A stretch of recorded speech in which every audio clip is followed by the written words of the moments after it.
ఎవరు చెప్పమన్నారు? ఇప్పుడు ఎవరు ఇవ్వన్నారా నీకు?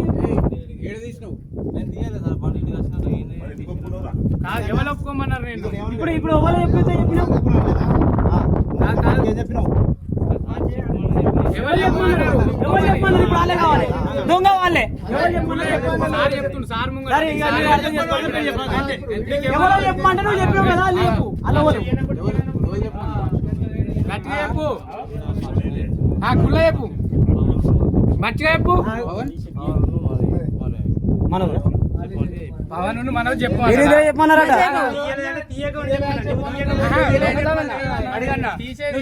తీయలే అని చెప్పమన్నా, నేను చెప్పమన్నా. ఇప్పుడు రాగా తీయలే అని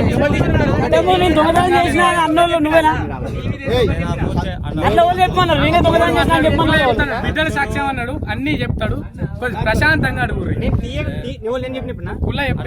ఇప్పుడు నా ప్రాణం మీదకి వస్తే నా ప్రాణం ముఖ్యమన్నా. అది ముచ్చట.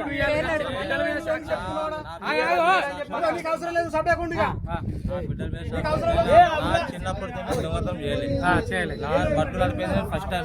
నేను బాగుంటా గడెట్ నడుస్తా. ఈ స్కామ్ కాకపోతే ఏంది వడ్లది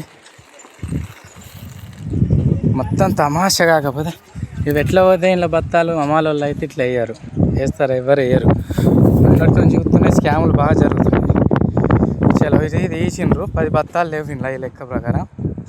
ఇప్పుడు నెట్ కొడతాం మనం. దాదాపు నెట్ కొడితే నెట్ వచ్చిన తర్వాత దీని మీదకి వడ్లే పోవు, వడ్లు పడాయి ఒక బత్త మీదకి. మరి ఇది ఎట్లా పడ్డాయి? మళ్ళీ దీని మీద ఇంకో బస్తా రాదు కదా, ఇంట్లోకెళ్ళి తీస్తేనే కదా, ఇట్లకెళ్ళి తీస్తేనే కదా ఈ మీద ఉన్న బత్త మీద పడతాయి. లేకపోతే దీని మీద బత్త మీద వడ్లు ఎట్లా పడతాయి? ఇది స్కామ్ కాకపోతే మరి ఇవేందుకు ఉన్నాయి? ఇవేందుకు బరాబర్ ఉన్నాయి? ఇవేందుకు లేవు? మళ్ళీ లాస్ట్ ఆ ఎండులా మళ్ళీ అట్నే ఉంది బరాబర్. ఇది స్కామ్ కాకపోతే ఏంది? 10 బత్తాలు లేవు ఇంట్లో. ఇట్లా ఎవరు అమ్మాలోళ్ళు కూడా వేయరు. పెద్ద స్కామ్ చేస్తుండ్రు.